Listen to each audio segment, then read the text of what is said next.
ꯑꯍꯥꯟꯕꯃꯛꯇꯗ ꯃꯤꯔꯦꯜꯒꯤ ꯃꯤꯡꯁꯦꯜ YouTube channel ꯑꯁꯤꯒꯤ ꯃꯥꯏꯀꯩꯗꯒꯤ ꯃꯌꯥꯝꯕꯨ ꯕꯤꯀꯥꯁ ꯏꯟꯚꯦꯁꯅꯦ ꯀꯣꯛꯅꯣꯅ ꯇꯔꯥꯝꯅ ꯑꯣꯛꯆꯔꯤ ꯃꯌꯥꯝꯒꯤ ꯃꯐꯝꯗ ꯈꯨꯗꯣꯜ ꯇꯝꯖꯅꯕꯒꯤꯗꯃꯛꯇ ꯌꯥꯏꯇꯝꯕ ꯍꯥꯏꯔꯤꯕ ꯋꯥꯔꯤ ꯑꯁꯤ 718 ꯁꯨꯕ ꯁꯔꯨꯛ ꯑꯗꯨ ꯄꯨꯗꯨꯅ ꯂꯥꯛꯆꯔꯤ ꯍꯧꯖꯤꯛ ꯃꯌꯥꯝ ꯄꯨꯟꯅ ꯑꯃꯨꯛ ꯇꯥꯃꯤꯟꯅꯔꯁꯤ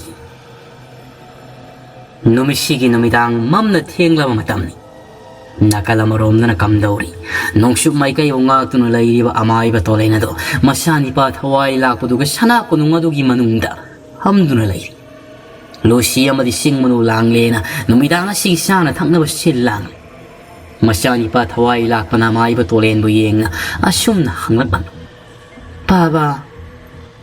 ꯄꯥꯕꯅ ꯑꯩꯁꯦ ꯀꯌꯥꯃꯨꯛ ꯌꯥꯝꯅ ꯅꯨꯡꯁꯤ ꯏꯁꯥ ꯊꯣꯏꯕ ꯄꯥꯕꯅ ꯏꯆꯥꯕꯨ ꯅꯨꯡꯁꯤꯕꯗꯤ ꯃꯄꯥ ꯂꯩꯇꯦ ꯆꯥꯡꯗꯝꯅꯤꯡꯉꯥꯏ ꯑꯃꯠꯇ ꯂꯩꯇꯦ ꯄꯥꯕ ꯇꯥꯆꯧ ꯂꯥꯏꯉꯝꯒ ꯑꯩꯒ ꯀꯅꯥꯅ ꯍꯦꯜꯂꯤ ꯅꯨꯡꯁꯤꯕ ꯏꯆꯥꯅ ꯍꯦꯜꯂꯤ ꯏꯆꯥꯅ ꯍꯦꯟꯅ ꯌꯥꯝꯅ ꯅꯨꯡꯁꯤ ꯑꯁꯦꯡꯕꯒꯤꯔ ꯄꯥꯕ ꯃꯥꯅꯤ ꯏꯆꯥꯗꯒꯤ ꯍꯦꯟꯅ ꯅꯨꯡꯁꯤꯕ ꯀꯅꯥꯁꯨ ꯂꯩꯇꯦ ꯑꯗꯨꯗꯤ ꯄꯥꯕ ꯑꯩꯅ ꯍꯥꯏꯕ ꯋꯥ ꯑꯃ ꯌꯥꯒꯗ꯭ꯔꯥ ꯍꯥꯏꯌꯨꯅꯤ ꯏꯆꯥꯅ ꯍꯥꯏꯕꯗꯣ ꯄꯥꯕꯅ ꯌꯥꯊꯣꯛꯁꯤꯉꯥꯏꯗꯅ ꯍꯥꯏꯔꯒꯦ ꯑꯗꯨꯗꯤ ꯄꯥꯕ ꯍꯥꯏꯔꯣꯅꯦ ꯅꯪꯒꯤ ꯄꯥꯕꯅ ꯉꯥꯏꯔꯒ ꯂꯩꯔꯕꯅꯤ ꯄꯥꯕ ꯑꯗꯨꯗꯤꯅꯦ ꯍꯌꯦꯡ ꯏꯅꯨꯡ ꯇꯩꯅ ꯉꯥꯜꯂꯕ ꯀꯥꯟꯗ ꯑꯩꯕꯨ ꯄꯥꯕꯅ ꯄꯨꯕꯤꯔꯦ ꯍꯥꯏꯔꯒ ꯃꯐꯝ ꯑꯁꯤꯗꯒꯤ ꯊꯥꯞꯅ ꯑꯋꯥꯡ ꯃꯥꯏꯀꯩ ꯑꯁꯣꯝꯗ ꯂꯝꯄꯥꯛ ꯑꯃꯈꯛ ꯂꯩꯕꯗꯣ ꯃꯗꯨ ꯇꯝꯅ ꯑꯩꯕꯨ ꯄꯨꯕꯤꯌꯨ ꯀꯔꯤꯅꯣꯅꯦ ꯏꯆꯥ ꯊꯣꯏꯕ ꯏꯆꯥꯅ ꯍꯥꯏꯔꯤꯕ ꯋꯥꯗꯨꯕꯣ ꯀꯗꯥꯏꯋꯥꯏꯗ ꯂꯩꯕ ꯂꯝꯄꯥꯛꯅꯣ ꯑꯩꯗꯤ ꯑꯃꯨꯛꯇꯁꯨ ꯈꯪꯗ꯭ꯔꯤꯅ ꯄꯥꯕꯅ ꯉꯝꯗꯨꯕ ꯌꯥꯒꯗꯕ ꯑꯣꯏꯕ ꯇꯥꯔꯕꯗꯤ ꯄꯨꯕꯤꯈꯤ ꯑꯗꯨꯕꯨ ꯅꯪꯅ ꯈꯪꯒꯗꯕꯗꯤ ꯄꯥꯕꯁꯤ ꯑꯅꯝꯕ ꯃꯇꯝꯗ ꯂꯥꯏꯃꯤꯠ ꯊꯥꯗꯨꯅ ꯑꯗꯨꯃꯛ ꯂꯩ ꯍꯥꯏꯕꯁꯤꯃꯗꯤ ꯀꯥꯎꯒꯅꯨꯀꯣ ꯌꯥꯝꯅ ꯂꯥꯞꯄ ꯅꯠꯇꯦꯗ ꯄꯥꯕ ꯃꯃꯥꯡꯒꯤ ꯃꯇꯝꯗ ꯑꯩꯅꯁꯨ ꯄꯥꯕꯗ ꯍꯥꯏꯈ꯭ꯔꯕꯗꯨꯗꯤ ꯀꯔꯤꯒꯨꯝꯕ ꯂꯥꯏ ꯐꯠꯇꯕ ꯑꯃꯅ ꯑꯩꯕꯨ ꯆꯦꯟꯗꯨꯅ ꯂꯩꯈꯥꯗ ꯄꯨꯊꯩ ꯍꯥꯏꯕꯗꯣ ꯐꯔꯦ ꯏꯄꯥ ꯏꯆꯥꯅꯦ ꯍꯌꯦꯡ ꯏꯅꯨꯡ ꯇꯩꯅ ꯉꯥꯜꯂꯕꯒ ꯉꯥꯏꯍꯥꯛ ꯆꯠꯂꯨꯕ ꯍꯥꯏꯕꯗꯨꯅꯤ ꯑꯗꯨꯒꯤꯗꯃꯛꯇ ꯑꯣꯏꯔꯦꯀꯣ ꯁꯨꯝꯅ ꯂꯩꯔꯤꯉꯩꯗ ꯂꯨꯁꯤ ꯑꯃꯗꯤ ꯁꯤꯡ ꯃꯅꯨ ꯂꯥꯡꯂꯦꯅ ꯃꯄꯥ ꯃꯆꯥꯁꯤ ꯆꯥꯛ ꯆꯥꯅꯕ ꯀꯧꯔꯛꯂꯝꯃꯤ ꯊꯋꯥꯏ ꯂꯥꯛꯄꯗꯨ ꯐꯨꯛ ꯍꯧꯒꯠꯂꯒ ꯆꯦꯟꯁꯤꯟꯈ꯭ꯔꯦ ꯂꯨꯁꯤꯅ ꯏꯃꯥꯒꯤ ꯊꯋꯥꯏ ꯂꯥꯛꯄ ꯉꯁꯤꯗꯤ ꯏꯃꯥ ꯈꯣꯏꯒ ꯆꯥꯁꯤꯀꯣ ꯃꯃꯥꯅ ꯁꯤ ꯍꯥꯏꯔꯛꯀꯅꯤ ꯈꯟꯗꯨꯅ ꯃꯍꯥꯛꯅ ꯍꯥꯟꯅ ꯆꯦꯟꯁꯤꯟꯈ꯭ꯔꯒ ꯃꯄꯥꯒꯤ ꯆꯥꯛꯂꯨꯛ ꯅꯥꯀꯜ ꯑꯗꯨꯗ ꯐꯝꯈ꯭ꯔꯦ ꯇꯜꯂꯤ ꯑꯩꯗꯤ ꯀꯩꯁꯨ ꯄꯥꯕꯒ ꯆꯥꯃꯤꯟꯅꯅꯤ 이마기 더와이 락바 낭시우 파나 하여부 숭야 야디 이마니가 뿐나 싸미나시 하이라바다 달리 아이 바바가 싸미나가니 돌렌수 녹녹도나 상아이 하이니피 싸미나라기 하이드나 돌레나 마기 로이니비 아니데 인기토이 마마왕이 마탐데기 픽링아이데기 아마이바 돌렌기 아두막 싸라바수 부컴 아마타다 싸미나락바니나 하우지 파우바 싸미나리반 아마이바 돌레나디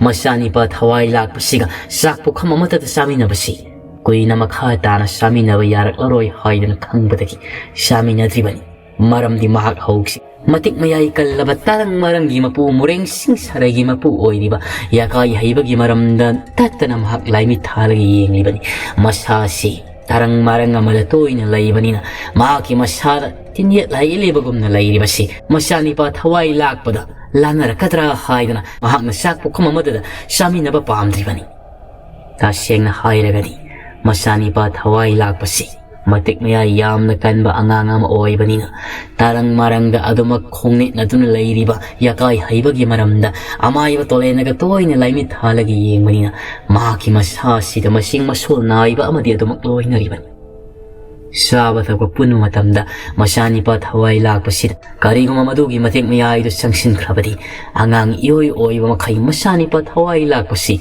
phiwam sada mama oirakani khanna hairibani khoyum lai kanglon gi matung inna amaiba tolena phongdokhiba matam maduda maki loina bi ania sinasu angakpa ama pokna asumna bu haikibani shaba thakpada punba sibu karibu kaiba laibagi haidana adu amaiba tolena khoyum lai kanglon haidana amalai ni pi ai khoina khangdu udaba kayani aduna shaba thakpada yariba makhaidi angang asiga ai puningdrabani haidana haibadegi mamani asina sunga sinumidang asi makhoiga saminana ba haidana hairibani adubu anam kana masa thawai lakpani yadabadegi adumang papa tolenga punna samina bataram tolen su pambai leita masadu nungsiba kawani na mahaksu adumak saminari ꯆꯥꯛ ꯇꯣꯛꯂꯕ ꯃꯇꯨꯡꯗ ꯃꯍꯩ ꯇꯨꯝꯅ ꯄꯣꯊꯥꯅꯅꯕꯒꯤ ꯃꯇꯝ ꯌꯧꯔꯦ ꯃꯆꯥꯅꯤꯄꯥ ꯊꯋꯥꯏ ꯂꯥꯛꯄꯗꯣ ꯍꯥꯟꯅ ꯁꯨꯝꯅ ꯄꯣꯊꯥꯍꯟꯈ꯭ꯔꯕ ꯃꯇꯨꯡꯗ ꯑꯃꯥꯏꯕ ꯇꯣꯂꯦꯟ ꯇꯨꯝꯐꯝ ꯑꯗꯨꯗ ꯃꯈꯣꯡ ꯁꯥꯡꯅ ꯇꯤꯡꯊꯣꯛꯂꯒ ꯐꯝꯃꯒ ꯂꯩ ꯂꯨꯁꯤ ꯑꯃꯗꯤ ꯆꯤꯡ ꯃꯅꯨ ꯂꯥꯡꯂꯦꯟꯗꯨꯁꯨ ꯄꯣꯊꯥꯈ꯭ꯔꯕꯅꯤ ꯇꯣꯂꯦꯟ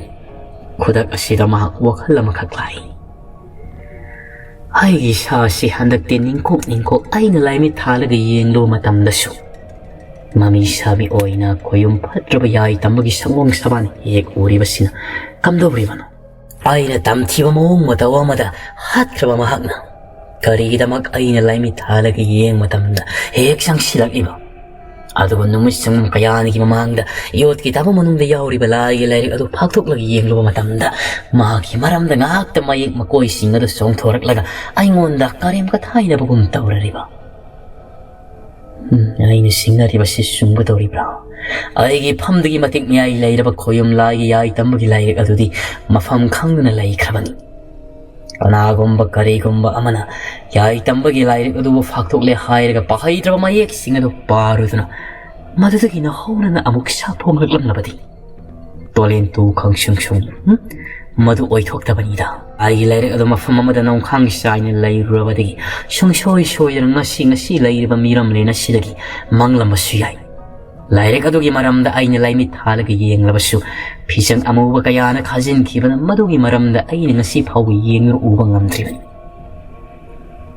ꯐꯔꯦ ꯑꯩꯒꯤ ꯍꯥꯏꯕꯕꯨ ꯅꯣꯡꯆꯨꯞ ꯃꯥꯏꯀꯩ ꯑꯁꯤꯕꯨ ꯉꯥꯛꯅ ꯌꯥꯀꯥꯏ ꯍꯩꯕꯁꯤꯕꯨ ꯀꯔꯝ ꯇꯧꯅ ꯂꯣꯏꯁꯤꯟꯒꯗꯒꯦ ꯃꯥꯕꯨ ꯀꯔꯝꯅ ꯃꯥꯏꯊꯤꯕ ꯄꯤꯒꯗꯒꯦ ꯍꯥꯏꯕꯒꯤ ꯂꯝꯕꯤ ꯑꯁꯤꯗ ꯑꯩꯒꯤ ꯏꯊꯧꯅꯤ ꯑꯇꯩꯗꯤ ꯃꯤꯔꯝꯂꯦꯟ ꯑꯁꯤꯗꯤ ꯌꯥꯀꯥꯏ ꯍꯩꯕꯒꯤ ꯑꯌꯦꯠ ꯑꯄꯟ ꯌꯥꯎꯗ꯭ꯔꯕꯗꯤ ꯅꯨꯡꯉꯥꯏꯅ ꯁꯥꯐꯅ ꯂꯩꯔꯒꯗꯕ ꯈꯛꯇꯅꯤ ꯁꯨꯝꯅ ꯃꯥꯏꯕ ꯇꯣꯂꯦꯟꯁꯨ ꯃꯍꯥꯛꯁꯨ ꯇꯨꯝꯊꯈ꯭ꯔꯦ ꯅꯥꯀꯜ ꯑꯃꯔꯣꯝꯗꯅ ꯅꯨꯃꯤꯗꯥꯡꯒꯤ ꯃꯤꯁꯤꯛ ꯃꯤꯔꯥꯎꯈꯣꯜ ꯇꯥꯔꯛꯇ꯭ꯔꯕ ꯃꯇꯝ ꯌꯧꯔꯛꯂꯕꯗ ꯎꯖꯥꯎ ꯎꯔꯦꯜ ꯊꯛ ꯑꯗꯨꯗ ꯆꯠꯐꯝ ꯂꯥꯟꯐꯝ ꯁꯥꯗꯨꯅ ꯂꯩꯔꯤꯕ ꯃꯈꯣꯏ 13 ꯑꯗꯨ ꯇꯨꯝꯅꯤꯡꯕꯣꯏ ꯂꯥꯛꯁꯤꯡ ꯃꯁꯥꯁꯤꯡ ꯑꯗꯨ ꯆꯤꯡꯅꯔꯤ ꯑꯉꯥꯡ ꯅꯨꯄꯤ ꯈꯔ ꯌꯥꯎꯔꯤꯕꯗꯨꯗꯤ ꯃꯍꯩ ꯎꯊꯛ ꯑꯗꯨꯗ ꯃꯁꯥꯒꯤ ꯇꯨꯝꯐꯝ ꯐꯖꯅ ꯁꯦꯝꯂꯒ ꯐꯝꯄꯥꯛ ꯑꯣꯏꯅ ꯇꯨꯝꯍꯜꯂꯔꯤ ꯅꯨꯄꯤ ꯈꯔ ꯑꯗꯨꯒ ꯃꯈꯣꯏ ꯃꯔꯤ ꯍꯜꯂꯛꯇꯕꯒꯤ ꯋꯥꯈꯜ ꯌꯥꯝꯅ ꯅꯨꯡꯉꯥꯏꯔꯝꯗꯦ ꯃꯈꯣꯏꯒꯤ ꯃꯇꯥꯎ 5 ꯑꯗꯨꯗꯤ ꯑꯗꯨꯕꯨ ꯄꯥꯝꯕꯩ ꯂꯩꯇꯦ ꯀꯔꯝꯅ ꯂꯤꯈꯨꯜ ꯂꯤꯕ ꯆꯠꯂꯨꯔꯒꯅꯤ ꯑꯍꯜ ꯑꯣꯏꯔꯕ ꯃꯈꯣꯏꯅ ꯈꯨꯔꯥ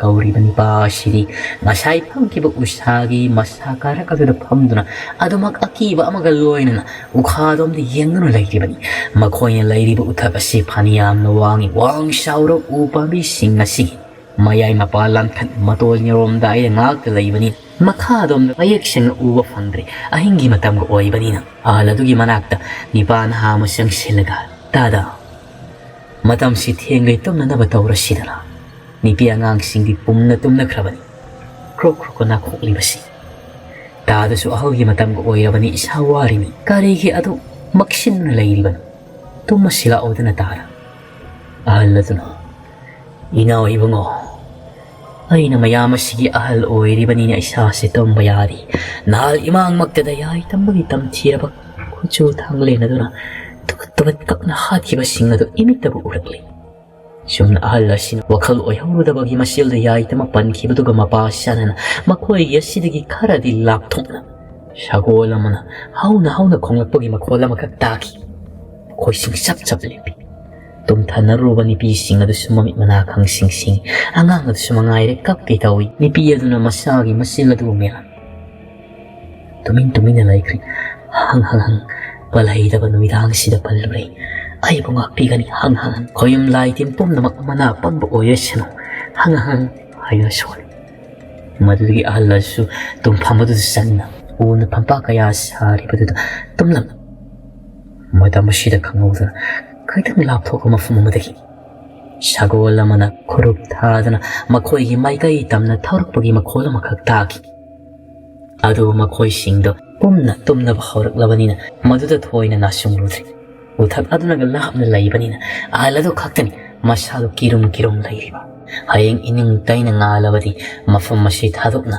ꯁꯥꯐꯒꯗꯕ ꯃꯐꯝ ꯊꯤꯁꯤ ꯍꯥꯏꯗꯨꯅ ꯑꯍꯜ ꯑꯁꯤꯅꯁꯨ ꯃꯈꯣꯏꯁꯤꯡꯗ ꯍꯥꯏꯔꯤꯕꯅꯤ ꯅꯥꯀꯜ ꯑꯃꯔꯣꯝꯗꯅ ꯀꯝꯗꯧꯔꯤ ꯑꯍꯤꯡꯒꯤ ꯃꯇꯝ ꯑꯁꯤꯗ ꯃꯌꯣꯝꯕꯤ ꯁꯥꯐꯕ ꯑꯃꯗꯤ ꯁꯥꯒꯣꯜ 6 ꯑꯗꯨꯒ ꯂꯣꯏꯅꯅ ꯃꯁꯤꯗꯤ ꯐꯖꯔꯕ ꯍꯩꯀꯣꯜ ꯑꯃꯗ ꯃꯈꯣꯏ ꯂꯩꯔꯤ ꯁꯥꯐꯕꯒ mayombi asiga hausikti mapung phana amana amabu thamoi sena nungsinaba mari chechenaba haibadu oyam haiko lak aduda isagol taru aduna makhoi anigi akoibada ngak selaga leiri aduga mayombi amadi saphabana longkhrak longna mamai mado nong madolatia thakon khalaga yeng wari kaya su sari thenglaba siphau mayombi no saphaba nangna haibadagi khanglei ipa maiba tolen su na khoi khudai kolna hanwai gi matamda amai silon chetpa horakpada maiba amada tamba lakhi haibada adugo saphaba nang di laitin gi maramda karisu khang hairaktabra aidi hairakteda aidi laitin gi maramda amai silon chepagi mahaisu isana yamna pamjadi aigi haibabu leung tenjai tenkapa masi khakta ai piklingai ki pamchari ahanbadadi nauri siamduna naurina sa usi kaya su aina halam adubu ko na thangdadi imana aibu tathi tati phuki badagi ikhutagi nauri thadoki usse waya hat lieki madugi matungda lamnaki sa kaya sibo aigi lirung tenjai phalsabasina halaki bani lirung tenjai kapa matam kaya tamluri hayra lamlaki sa hat badi sa na bagi sinja ki damakani haidana imana su aingonda ayaba bibiki adu nauna lirung tenjai kapa hairi basidi kari maram gino na hakna ha tayong mioi ba ikhoina tambada hairoida ba mahiyama ta laiti mayombi hairiga puglak pangak tinati asum na makhoyani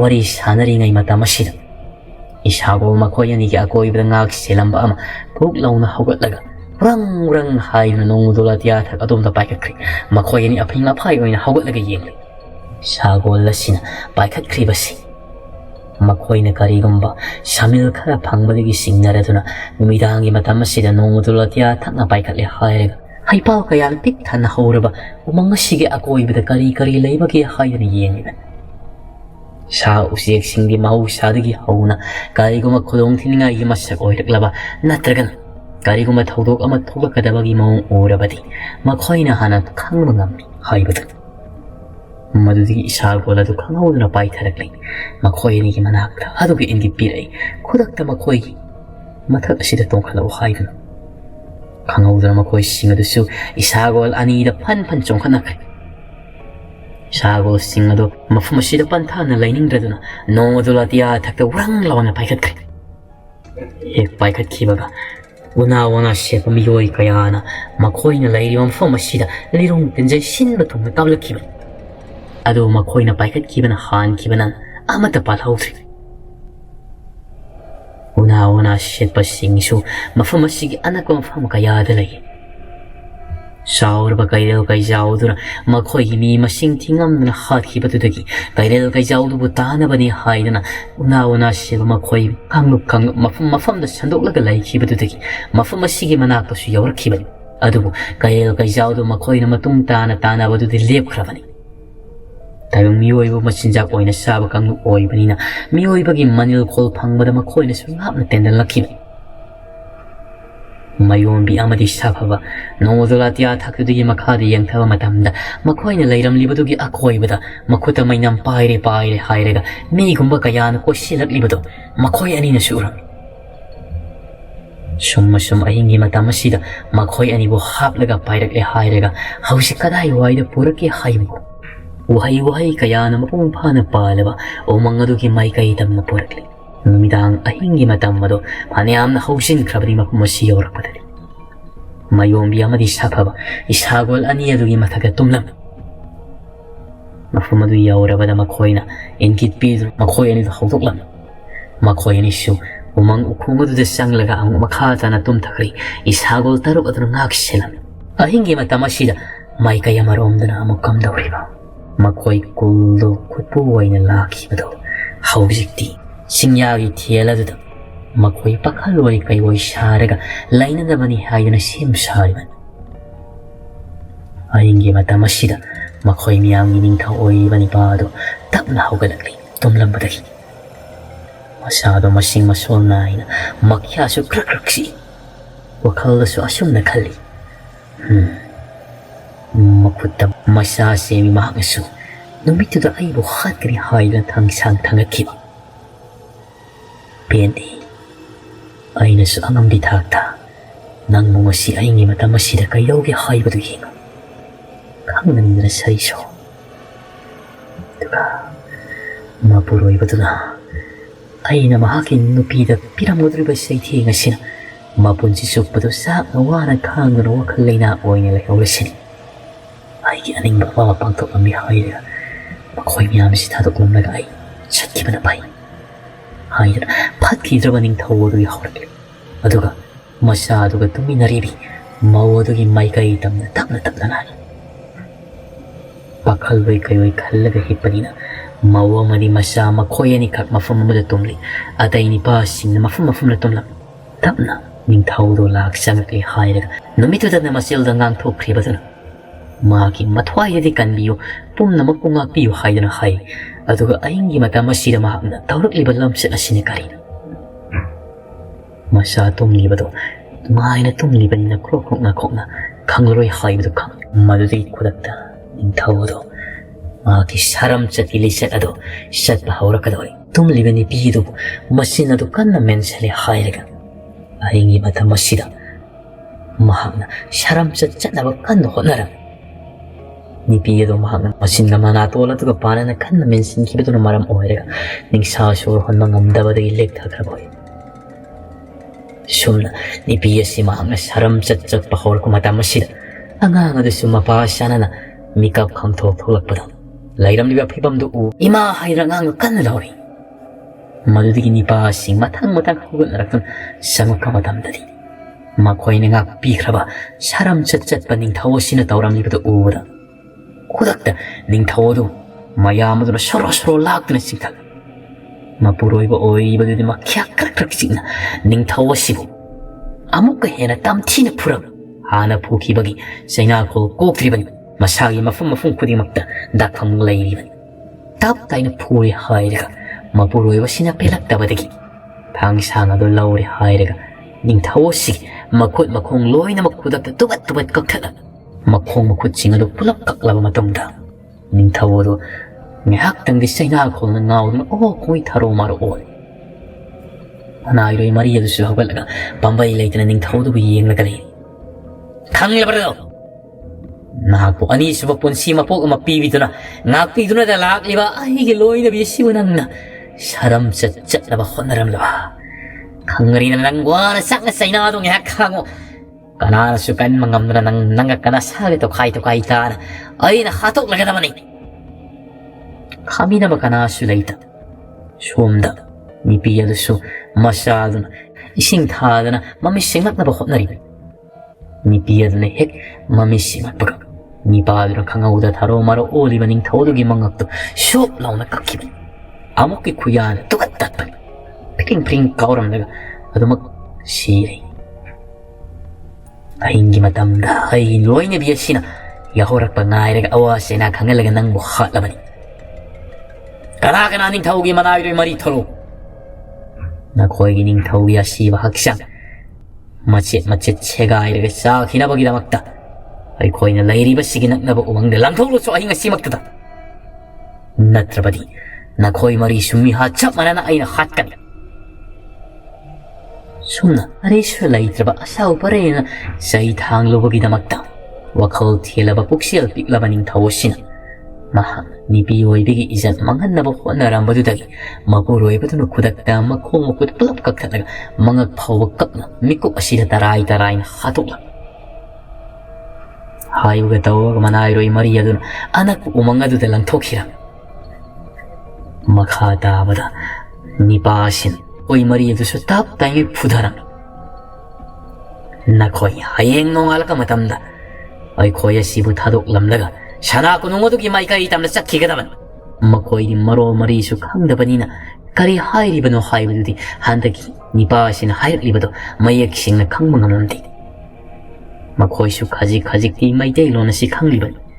Ni pa gitaw raga hay amo hanalaki mafama do set kada bani hay na kari ka man koy hay ba si di yal raga na mafama sila siba asuma no ngan ri faudi makukurak pudak kullaga makko china do loy na pun silaga singyagi tiela do taman Noong nangantong tarok mata maduda tap tangoy pure hayaga makut adu tumbuna na pullaga makoy Maria du su tadokre. Itaw, ngasi ay itaw do siri. Tasya na nungaiti, pen kitre daw. Makoy Maria simaga hatok lam labadi, pung pen gada bani itaw. Itaw, madumakti, nungaiti. Makoy lusing purel oy iba sinalang jara mapum na magtudi. Masana taw jarugi mahi masana pangja kaya na. Ado bo hausik makata abada. Ay koy na makoy singasi hatlo wagi mahutta. Maray niya itambagi masinjak mataway siya krasan. Tasing na makoy. Sana ako nung madugi may kaitam na sat ka ni hay baso ay githasaban. Lao, ay koy siya mafamasida koy na lay tabahaw na di. Ado magnungsok may kaya sida sat krasi. Ado bo itaw. Ay koy kuday kulla duda halaga mafamaduda layro ba na kamdaw ba? Madu madi oy raroy. Kuday kul sat paso ay koy na ngamlaroy. Ado ba mafamaduda so amukhan na layraroy si. Maram di ay koy maray baktina. Taway takraba kunja singa dubidamak ningsing doon mafamaduda layning dri. Ado kay itaw makul masataw ba sapa ba na mahang nakamdaw ba? Mahapudi taray na ay koy na nung masalan ba sat pa da shawaw sek taru ka loy na ramani piya doon kan kreda na namin ado da. Mahang na su amuk anay koy gi konggol lirak taba na su hena pay. Kari ko malirak patara ba di ko yung patrabaya itam masina mahagpuso kodong tiba tahan kigani itaw. Nipi, nasado wakal tara para hay na makoy masilpuk main pangwin na doon layram. Nakalamarom na nakamdaw riba noong nanganfung tarak lama matamda. Ujaw real tagka tangja pamlaw doon lay riba makoy singa do yahaw naraklag. Makoy singa yahaw naraklaga piyom laga ayo ki mata masida. Mafumasit hadok na sana bahay na khonaram. Ado bukodak asida ala doon ukasyon ni yang tarong matamda. Makoy na kumtagadori ba ukasi ki mapada. Sabol musim mubido hanggat anda satu na tabli layri riba doon. Yay tambagi sabol ni hay ba do ala sinakang madagi. Makoy tumin na masiling na utakado na makata na layram. Kumlo ba yakiroy hayan.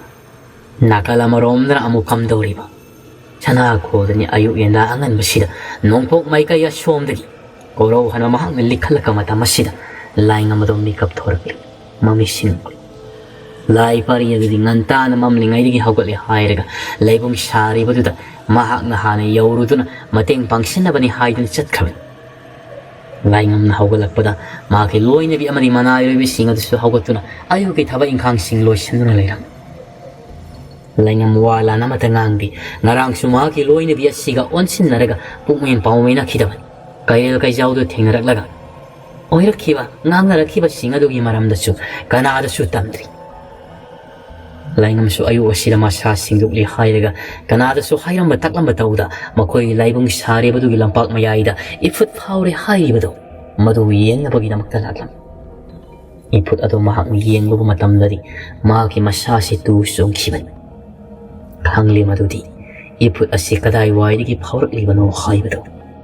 Kari mataw no ifut asiri, Mawangi matamday koy gi kun ka pata mayay magtada paul kibi ipkut aduga masidi mari amatanida na kari karam taw sige taray bu iput amatin at masidi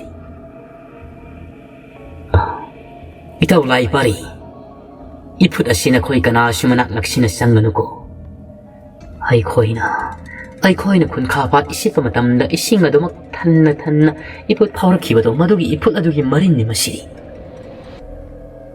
ay koy na so kun kapat ato bukoli iba do ado gitonga na laisang masyado na tamkri ado ka kari maram ginamang iput asi mafumasida paurak liba ngarang dagiliya pa na ising tolak pa na lampak asi ising kajik tumugam na sutawri lai parina itaw laingam ay nakan badadi iput asi kulla sibong ngakpi siyan biga riba iba do mahang na sapong lagpani hayan ni Indian ama pirak pa do mandarani nati itaw lai pari Ifut na sinatag-liba, ifut na sinakangaliba si. Tungan ba mani? Ay ko'y nakarigumba, masida taw saro da batara badi. Ay ko'y ikula si matungta bada. Awafam na taga do ibani. Ado di, laiting ni maramda kang mamiya matasulaiti. Ay ko'y nakaram taw sige ining taw. Kari suwaro ka na masidi. ꯑꯗꯨ ꯍꯛꯆꯤꯟꯒꯗꯕꯅꯗꯤ ꯏꯐꯨꯠ ꯑꯁꯤ ꯑꯩ ꯏꯁꯥꯃꯛꯅ ꯃꯦꯟꯕ ꯇꯥꯕꯅꯤ ꯀꯔꯤ ꯍꯥꯏꯕ ꯏꯅꯤꯡꯊꯧꯒꯤ ꯏꯈꯨꯠꯃꯛꯅ ꯏꯐꯨꯠ ꯑꯁꯤ ꯃꯦꯟꯒꯗꯧꯔꯤꯕ ꯅꯠꯇꯦ ꯏꯅꯤꯡꯊꯧ ngasi phawdi pai pu hangtaktagi iput men bahai basi khangtri ta hoidi itaw ngai kho masi pumnamak aina thengnagadaba khullasi mapi mapa oibadi aina mengadaba tarabadi lampak asi soidana thumnaktana mathang nongmugi ising asi phawduraktuna ai khoi sana khullasi ising sau tholakpa yabagi sang yamna wangna lai aduna iput asi अतई Kanasu खंग्रिंगै ताद्रिंगै मतमदा आइना mail हौरगी Sumana हायरगा लाइंगम मखोय युमफम थोनबगी लेमहौबा लैबाक अदो लौरुरी हायरगा इफुट असि मसामकना मेलम अंगकप अमन इसिंग लेप लैतना थोरकलम इफुट अदो लाइंगमना main खिबदुदगी इसिंग थोरलकिदे सब leprae अदो लाई परिदी लाइंगमना तौरिबा सियाजे याजनिंगदब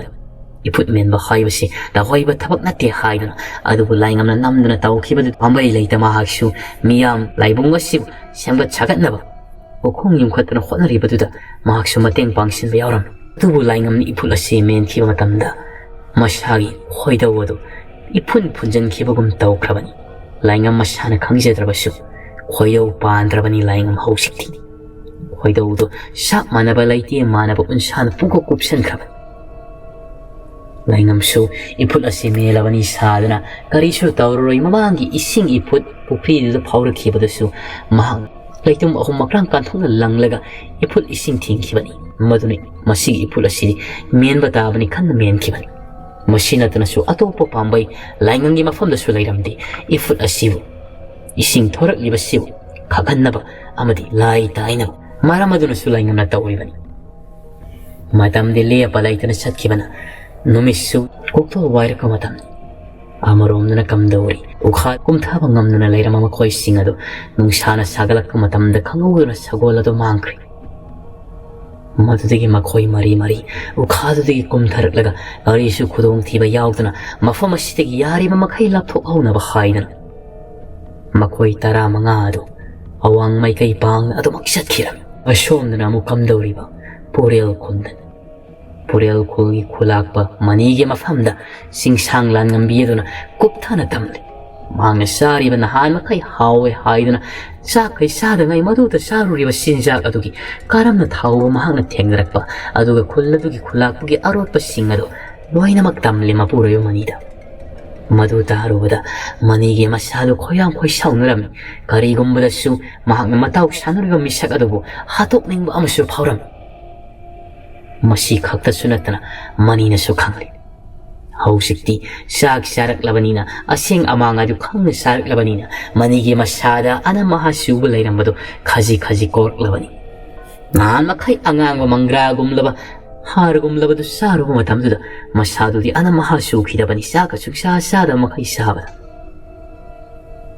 मखोइगी खुल्लसिदा सुम सोइदा नोंमा नत्रगा नोंमदि मदुगी सिंग मदुदा लैरिबा खुलाकपुदुना लिसिंग ओइरगा लंदारकलगनि हाइबसि मनीना खंख्रबन मदुमकना money महक वखलदसि लैताफम खंग्री इंगना सिकना नुंगाइना लैरुरबा मखोइगी खुल्लसि फतवा संग तौरुबदगी अवाफमदा अमुक तारगद्रा हायुनसु वखलदो जाचानी महकना खलिबा मनीना निपि मखोइगी खुल्लदुदा लैरिंगे मतमना नंग मदु अइंगोंदा मयेक सेंगना हाइबा कैदोइ योती सारिङैदि येहौगदबनि नुमितुदा महक अइना ताप ताइङ फुथबा मतमदा कनाना करी हाइबा ngamगदबन अइना महक पुताराइना खुदुम सनबसु नंग हाइरम तारबदि ngamगदबनि निपि नंगसिदि अइ खोइरौसि अदमक सावगलकदुरिदा मखोइदि मबुक्सेल अदु यौना फलमदबोइरि अइनिदि कयादा लोली फौनद्रबसु इनगे खक्तमक तौनरगे इताउ सानना मखुलदुदा भौसना पोतका ओनरुरिबनि सना लुपादगी तांगलब मना मसिंग सिंग सिगा मखोई ममल नेमलब सना लुपा सिंग अदुगा ओनरुरिबन मनीना हौजिक हाइरिबगी मरमदि मता मसिमक्तददि सना लुपादगी मना मसिंग सेंग हवाइनि हेना तांगी सना लुपा हाइबसिदि मारांग काइना अमदसु लैनब मतम ओइबनिना मदुमकना फाव हाइरिबन सिंगसांग लान ngambina निपा मधुगी वादो मखोइगी खुल्लदुदा फोंदोक्लुबा यारोय नंगी मसिंग आइना सुखांगी Aduga nipado arayba nati. Mapanggal samumuk sauba, makoktana kokal topiya mauppa. Masyadano mapupurit na inalon balit pa. Un masugi kuday sitpa. Aduga makuti kulay sauraba utuk aduda. Yot na maray tasin kisin yansin mudu pay baduga. Nangi nabu ikangkang muduga karam na sanging narugadabana. Madukang mudigi ay na haydabani. Adubo hausikti matung taba na makoy yukul da satsi haydo haydo amang hana hayrak lagano ko ni pa. Hera ni pi. Nang sila ay matong sakit da. Adu yaw na patra midugi manakta amang hana ay na satkigadro. Matamado na nang haybi na matarabati. Makoy na ay koy yukul da sila mong landara kadra haydo na. Singnari ba si singnaram loy dabani. Nang suko. Nang su haydo na. Maham na sing sanglan ng bisida oy na. Wansin na doon sautarak lang. Ado wafam asi kunza miyang mafam na su loy na magsing sanglan ng min hayra ba digi kang laraban. Amo ka na su kula sila sata ba hay ba sina kunza miyang ariya pa aya ba hay ba dumasu oy lang. Numisikin nung til numisap yung mapungpam yaw silak labada may kaya marom na na. Amay ba tolay nga sayri masani pa taway lak pa sina lampag adugi may kay tam na sasi hay na ningay taw ba hang mangamtri mahang na su hoy sasi hay na ngarang ya tuklura ba nina nga si sata ba tiyaroy tawri amay ba tolay chana ko nung adugi yung bi kaya layri ba tugi makong nilepe hay rika nung madulati atak nung suk may kaya siyom di yingbi nung sabi tok ni yakay hay bagi yakay ramday matang oy bra hay na adu bukari si uratay Angang masya taway lak pa sina. Baba na nung say sat pagi hayraga su ay gimang na bagi matik mayay siya putok laga baba po kudak na mafam madu yaong na ba na sa ay na kutsing na pusagi. Heray sa tuway ba? Adu gida magtanatinin ang gipaba na. Wakal na sinong nangi ba diya? Namani sikak sana ko nung wanong asida lang tok lang madubunang bunungay gadrani. Karisu tawroy na Baba na imani siyam na nung sikraboy reko. Amay ba tolin? Shop-shopping. Ito pangangida sa tabadi yaroy dawri. Lao baba kasi kasi. Hay na masani pa taway lang po to. Makut naman na samle hay rega. Makut naman na magi sa pusay kusi pamtoro do pay rega lai. Asum lak pa na pungsa karigi matungda. Yawri lampag ito. Amay ba tolin di. Lampag ato ki ako'y ba di yeng na lipagalay. Masani pa taway lak pa na. Baba. Ada layri ba? Karigumba kungkut kumbama layri ba si? Masidagi na ay napagwalak lagayom da halak hiba do numito da. Satoy ba? Nanggi sibo, manamasing sabal lamlaki sa singi, kaidong pam sana pam oiri ba mapamasida. Nang hayri ba sibo tajikidre da idea. Lao pa ba? Ay itong ilao. Sum na taway lak pa na makutsam lagasing lagapuri. Amay ba tolay makula do uri. Surunggom na laymayim layrol nung dahut haduna sang batok pa san ba yabagi makula malay madu ube masado sor kang ting bagum taw tu sap yung mani mafumasida nita na matik niya ilay ba mang mukoli ba ko yung lay na ay bisa ay gisabo lak haduna tambado mani niya matamda tamtira ba lanjaw malayram le na toki badugi Madugi mafum adu magniram le na sida tangtadun ko yung laising na yay kore masingyang na mali matiatak si matang makadang unki ba matamaduda tambiram na boy ko. Sum na maay batolin wakal da kanre layring iserta masani pa taway lakpan makasida kumta sila o hayra ni ngay tori. Tole na ipagi taway lakpa makasida di kumta ba yaroy ni. Baba Amuk hanasu madugi paba na mangkoli hay balay rin biya dudi ay koy di yelak laroy hay na hayram bani. Tolay na sukangi amuk hana madugi lay do na di yelak laroy hay ba adu makasi da kumtaning ri. Ipagi taway lak pa ibani pun na lak minari. Adu ka lak labani na han ba hay ba siri nang ay yana ba natrani. Lak lo halasi iba na hay ba na anam kan ngano.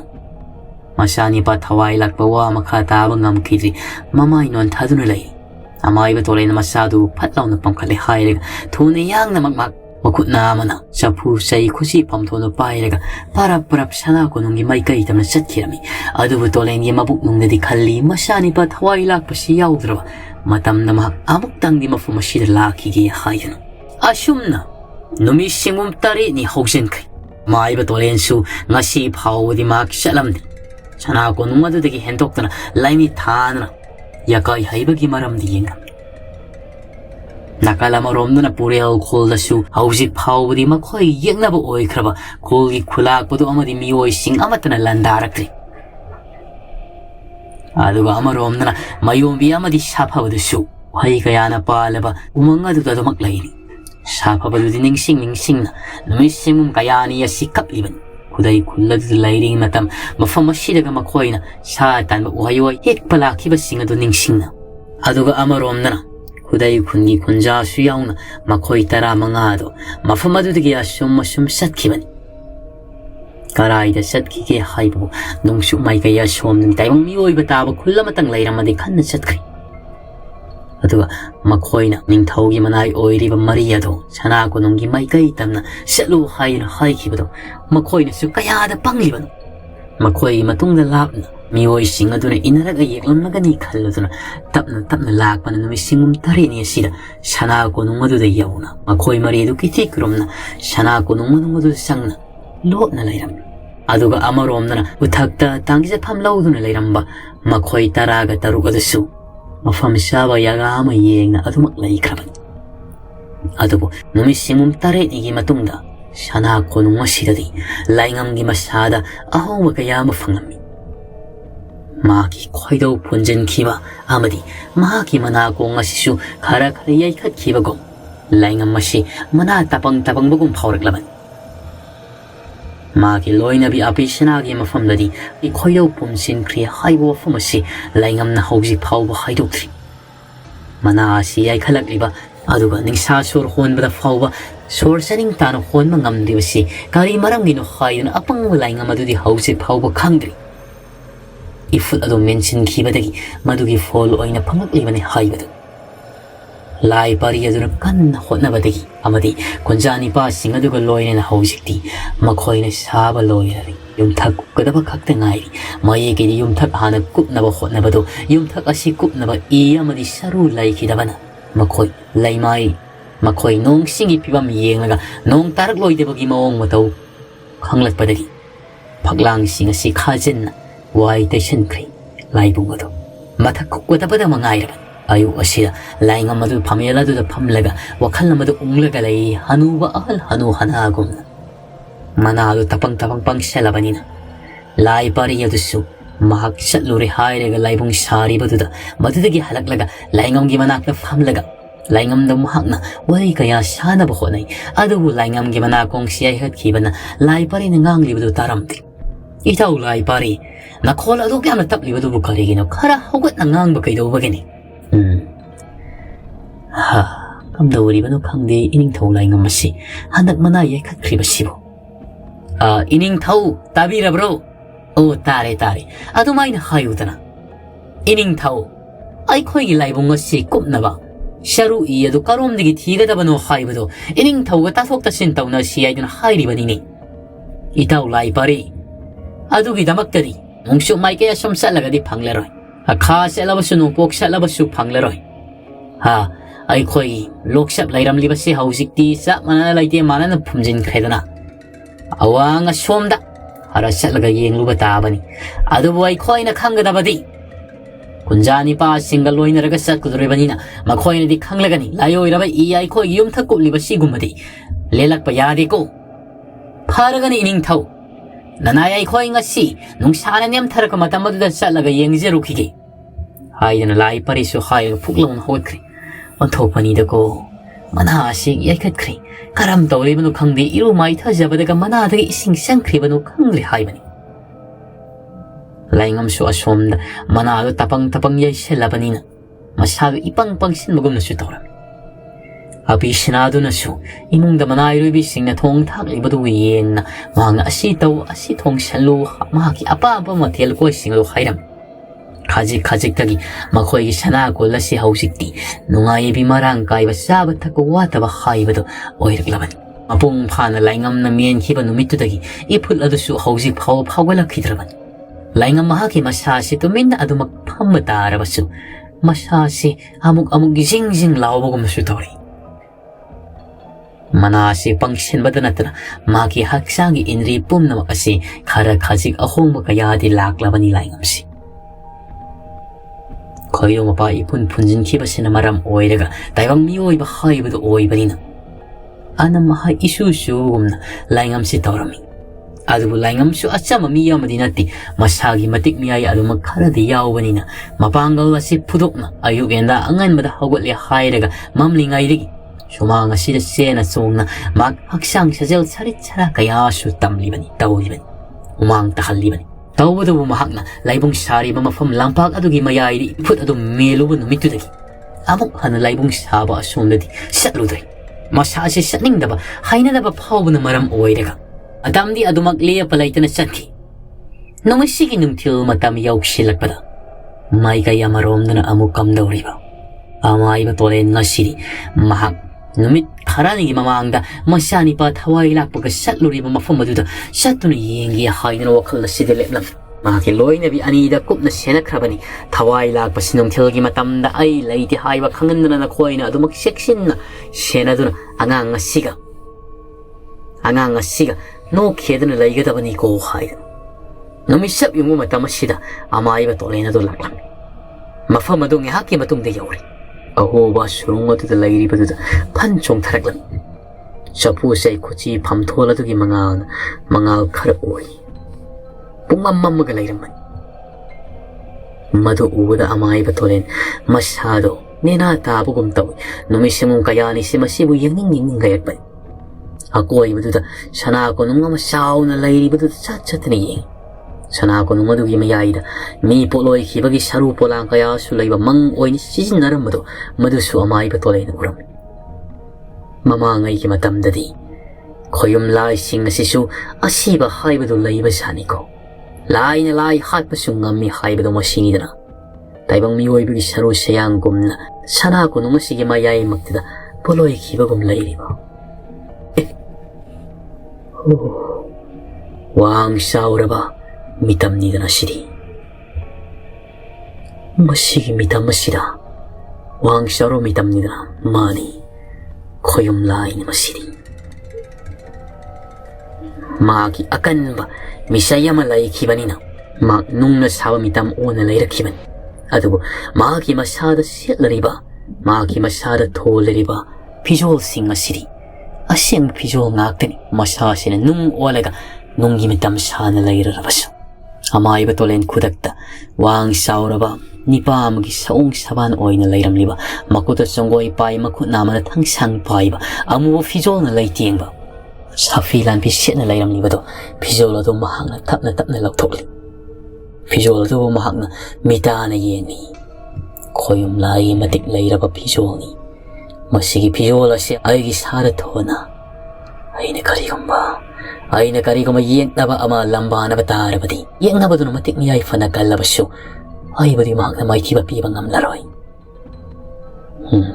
khoyum laya sigi maktraba numit tha thawa misak amadi braja sangdraba wasigi pijola sigi mamingdi aina ngasidagi pijola sigi mamingdi mamangi matamdi ibado kauruma ki khune sa oiramba aigi iteng kaya panglamba mureng singlai ma ki koloi mingle lauri hairga mureng singlai ma ki koloi mingle lauri hairga mureng saphilan phi haina tholabani amai batolen madu puri hairga makhata na sana ku numusid kuina laithalabida ma phawalak likhalak surung makul gumna lairi batudai aduga sana ko nung mai kaya dom tamna sathiram mapu mahaki kumhai ki matung inna amai batolen na pijola sibu phangjau haira sai kaya gi mangdagi mafamasia thamlaklamani marai bakta sum tho tamnam madagi machani pa thawai lakpan hana thengnarakpani amai batolen ni masi amukta phawbu khangludabani safilan piedo purakle hairaga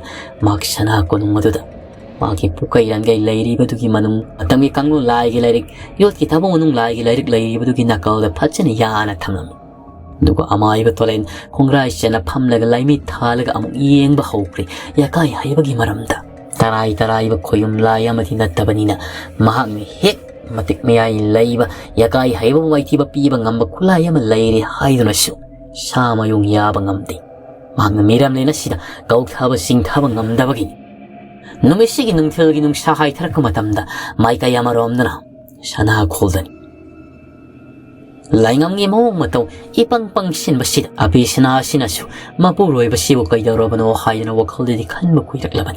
Nipa, nung tilsin na sado buwada bro, taipit tara ba saktam puri ba dubo, ngayak po taro soda na. Nanayroy ba singsu, nung sil numisap yung basida nung sa itaraga sa luhay ba pawayada na, haubalak na na, ha, lay pari mahakaloy na doon na, iti ba sat kreda na, lay bungkop na bagidamak ta. Nipiya, nang nangang libudukan man krene, karatap taba yada bro. Yengwani, tap ni hek ngang labas sumatade. Katang kan katlaga sukali hek mahay ba. Aduk tap nangang libudu na karigino, kitang hauba yada brani. Hay na, laing amasin na makiloy na bisida saway. Abis na dungang na bang amdrado na, asimasi ni pa siri hay na imong na sangkay. Tasing na maglaing ang masi, masasi, manakong sinong manong yaikat pa henjelak liman. Iput ado, mag na maram siyong kang na namza nam tekta punsilubagi da magda. Mata masida kang awda na, asyom na lang. Numising mo kaya niya si urak-urak da, sinong kuladugi ako ibidalayan ba. Sao sanglaba kayo kayaw, karong na lang ulang dailaw kibado. Singnung kulladudagi paniyamna taptoraklaga mahak hausik layri ba se kadaydo no hayre ba kanda ibadaw kawru mahaki singyagi tiela domda layram mafamasida mahak na lakli ba sisu laki yaw na laki ba nati chaji sa sing sum tanarakpada ibadaw kawru bising sana po madomda ayama sinsin kibanagi laktana mafamasida sa marang kay na layra ba simu mahak na sa na numit kayani si layrak libani ngasi paw mahak hinglagi punsi lambiyado ningsing lakidre Masana masaka na ano kang jede sabuk-ngabuk amagum na adumak layram. Iba daw kawru mahak na sumaki singyagi tiyal sing mga sida. Matam mamada. Miram len pun na sin batong na kanglam bamisyak amana. Kay singlay hau kibadigi kairo kay jaw o na lay basibo. Matamo syok na nungay jaramdi. Tambo o iba nahak na. Mihing saying sa dunag matam kuy na siyang larabasi. Kaya dawa na lilagpa.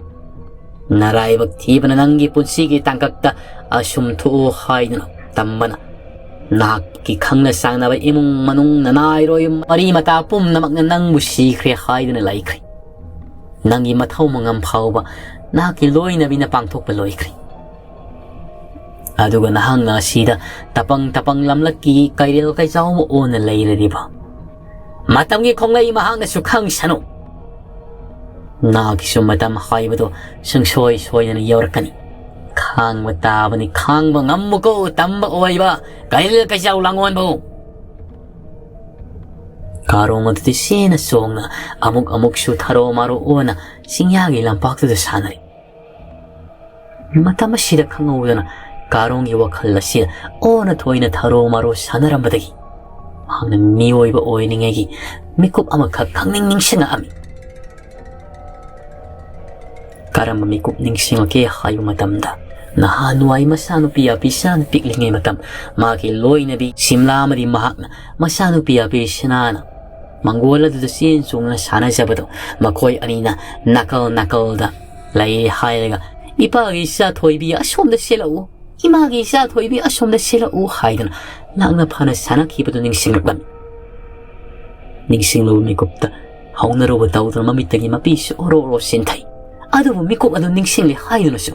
Mahak asi tayong miwoy ba ni. Kairil kay siya do ulak pa ni hayo ba dumadi. Masana kang siya di. Matama magimikop ado ning singlaga. Maramlay te kay mahaki mamit sila di. Mapiira sili kapli. Tang na mamikop ta. Maki mapala na siya siya mapahal na na. Iba daw kawro makising sado na siya sinki. Mapitaram di ba wakal ado plap tayo do. Siya siya do pan song na tanak hirami. Karong all na ba kayo kay siya ako na mo.